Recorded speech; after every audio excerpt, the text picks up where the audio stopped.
Haleluya, shalom. Kembali lagi bersama saya, Gauman Simarmata. Dan saya percaya kita semua sehat kuat diberkati Tuhan. Dan saya percaya bahwa perlindungan Tuhan Yesus senantiasa di dalam kehidupan kita. Amin. Saya mau sharing tentang kenapa kita bisa lagi jatuh di dalam dosa. Padahal kita sudah bertobat. Padahal kita sudah menerima Tuhan Yesus sebagai Tuhan dan Juru Selamat dalam kehidupan kita.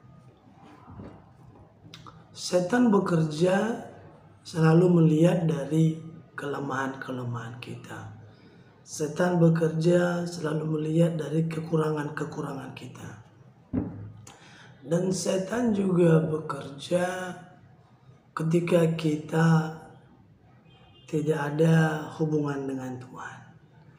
Ketika kita tidak ada persekutuan dengan Tuhan. Ya, saya bicara ini karena saya juga mengalami demikian. Ya, bagaimana setan bisa bekerja lebih jauh di dalam kehidupan kita, padahal kita sudah di dalam Tuhan. Setan bekerja lewat apa masa lalu kita dulu yang mengikat kita. Contoh, kalau kita dulu pernah merokok sebelum kita bertobat, ya. Di saat kita dingin, di saat persekutuan kita dingin, di saat Roh Kudus pergi meninggalkan kita karena kita mulai dingin hubungan kita dengan Tuhan, setan akan mulai mengingatkan bahwa rokok itu baik, ya, merokok itu bagus, dosa masa lalu itu bagus, ya. Kalau dosa lalu kita dulu pernah narkoba, ngedrugs, ya, setan akan ingatkan lagi bahwa narkoba itu enak, narkoba itu drugs itu enak. Kalau kita sering free sex atau seks bebas, pergaulan bebas, ya, setan akan ingatkan lagi bahwa itu enak. Karena kenapa? Karena hubungan kita dengan Tuhan semakin dingin, ya. Kenapa demikian? Karena setan tidak ingin kita itu ikut Tuhan sungguh-sungguh. Setan tidak ingin kita bertumbuh di dalam Tuhan. Setan tidak ingin kita itu bebas dari segala keinginan-keinginan dosa. Ya, karena Yohanes 10 ayat 10 berkata di sana pekerjaan setan adalah membunuh dan membinasakan.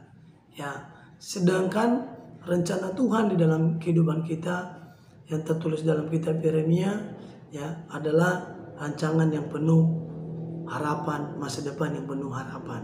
Ya, di dalam hal ini kita harus belajar bahwa penting yang namanya hubungan yang baik dengan Tuhan, penting hubungan yang intim dengan Tuhan. Ya, bagaimana sih hubungan yang intim dengan Tuhan? Apakah harus pagi, siang, malam ada di kamar berdoa, seperti itu menaikkan pujian? Ya, tidak harus demikian. Ya. Di sini penting kita ketahui bahwa kita perlu namanya penyerahan diri kepada Tuhan Yesus. Ya, ketika kita bangun pagi, ya, kita beresin kamar kita, ya, kita berdoa kepada Tuhan. Kita minta penyertaan Tuhan, kita minta perlindungan Tuhan, kita minta tuntunan Tuhan dalam kehidupan kita lebih dalam lagi. Dan setiap hubungan kita yang kita lakukan yang baik di dalam Tuhan, jangan pernah kendor, jangan pernah mundur. Ya, ya, mungkin kalau kita teman-teman masih muda, ya, banyak teman-teman kita mungkin yang masih terikat dengan rokok, masih terikat dengan narkoba, ataupun terikat dengan free sex, ya. Mungkin di depan kita itu tergiur kita, mungkin kita ingin kembali ke sana. Tapi sobat, jangan. Karena kenapa? Ketika kita bertobat di dalam Tuhan Yesus, ketika kita bebas dari semua itu, Tuhan ingin kita menjadi jembatan bagi mereka. Tuhan ingin kita menjadi saluran berkat bagi mereka, supaya teman-teman itu semua bisa bebas dari keterikatan itu, keterikatan rokok, keterikatan mungkin narkoba atau free sex, ya, dan lainnya. Itulah rencana Tuhan yang besar dalam kehidupan kita, ya. Jadi teman-teman jangan pernah berpikir bahwa aku ini masih muda dan tidak ada rencana Tuhan dalam kehidupanku. Tidak. Ya, Tuhan Yesus itu selalu mempunyai rencana yang indah dalam kehidupan kita, karena Tuhan ingin kita menjadi saluran berkat dimanapun kita berada. Karena Tuhan ingin kita bisa bercerita tentang kasih Tuhan dalam kehidupan kita, ya. Makanya dimanapun kita berada, kita harus menjadi berkat, kita harus menjadi terang. Kita jangan ikut-ikutan, ya, jangan ikut-ikutan kepada hal-hal yang salah. Karena kenapa? Di sanalah kembali nanti akan setan bekerja untuk menjatuhkan kita kembali, untuk membuat kita hancur kembali, untuk membuat kita tidak lagi berjalan di dalam Tuhan, ya. Makanya sangat penting kita memiliki hubungan dengan Tuhan, ya. Jangan lupa juga membaca firman Tuhan, baca Alkitab, ya. Zaman sekarang Alkitab ya sudah bisa ada di mana-mana, ada versi buku, ada bisa di rumah, ada versi Android kita ada, ya, ataupun di mana kita bisa membaca dimanapun, ya. Jadi tidak ada ruang yang membatasi untuk kita bisa membaca dimanapun, ya. Dan saya percaya bahwa Roh Kudus pasti menggerakkan itu semua di dalam kehidupan kita, agar Roh Kudus tetap bekerja di dalam kehidupan kita dan senantiasa menolong kehidupan kita. Amin. Ya, saya pribadi sering jatuh bangun mengikut Tuhan, ya, sering jatuh bangun mengikut Tuhan. Ya, setan kerap kali menarik dari bagaimana masa lalu saya dulu, ya, mengingatkan setan mengingatkan bahwa semua itu indah, semua itu baik kembali. Padahal itu adalah rencana setan supaya kita hancur, supaya kita rusak kembali, men. Cepat-cepat kita, men, ketika kita ingat, ketika kita mulai berpikir yang tidak seturut ketika kita mulai berpikir tidak seturut dengan kehendak Tuhan, cepat-cepat kita berkata, Roh Kudus kuatkan aku, Roh Kudus teguhkan aku, ya.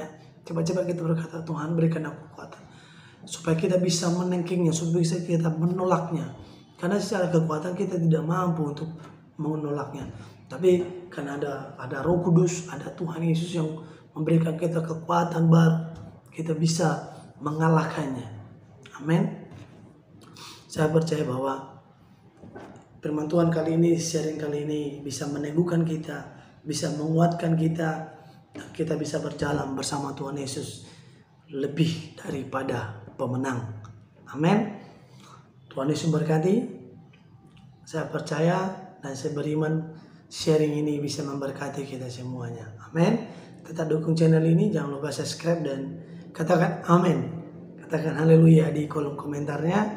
Dan saya percaya Tuhan Yesus selalu menyertai kita dan Tuhan Yesus menolong kita di situasi pandemi di saat-saat ini, ya. Tetap mengikuti protokol kesehatan, ya, menggunakan masker, ya, gunakan masker kita. Oke, saya Goma Simarmata. Jangan lupa saya akan berusaha setiap hari memberikan firman Tuhan, sharing firman Tuhan bagi kita semua. Tuhan Yesus memberkati. Haleluya. Terpujilah Tuhan. Yuk kita memuji kebesarannya. Segala perkara dapat kutanggung di dalam Dia yang memberi be strong in Jesus name. Tuhan Yesus penolong dan sahabat.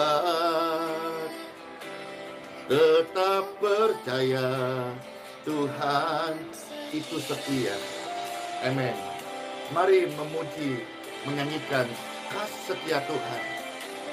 Kita tidak khawatir, Dia pasti mencukupkan kebutuhan kita di dalam kasih-Nya. Amin. Penolong yang selalu setia, memenuhi keperluanku. Tak pernah Dia mengecewakan. Yesusku tak pernah gagal. Segala perkara dapat kutanggung Di dalam Dia yang memberi kekuatan. Tuhan Yesus penolong dan sahabat. Tetap percaya, Tuhan setia. Glory to God. Kami menyembah Tuhan. Besarkan setiamu. Terima kasih Tuhan Yesus. Kami percaya, selalu percaya. Oh, segala perkara dapat ku tanggung di dalam Dia yang memberi kekuatan. Tuhan Yesus penolong dan sahabat. Tetap percaya, Tuhan setia. Tetap percaya, Tuhan setia.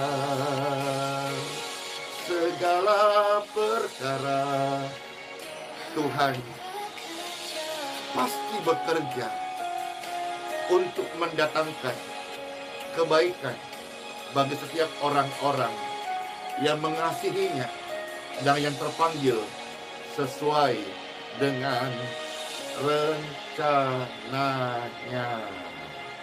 Pujian yang indah ini sudah memberkati jutaan orang. Pastor ini mengajak Bapak Ibu sekalian memuji-muji Tuhan dengan ucapan segala perkara. Ya, tidak ada mustahil ya dapat kita tanggung karena Tuhan menopang kita. Kita bersama-sama. Segala perkara dapat ku tanggung di dalam Dia yang memberi kekuatan. Tuhan Yesus penolong dan sahabat. Tetap percaya, Tuhan setia.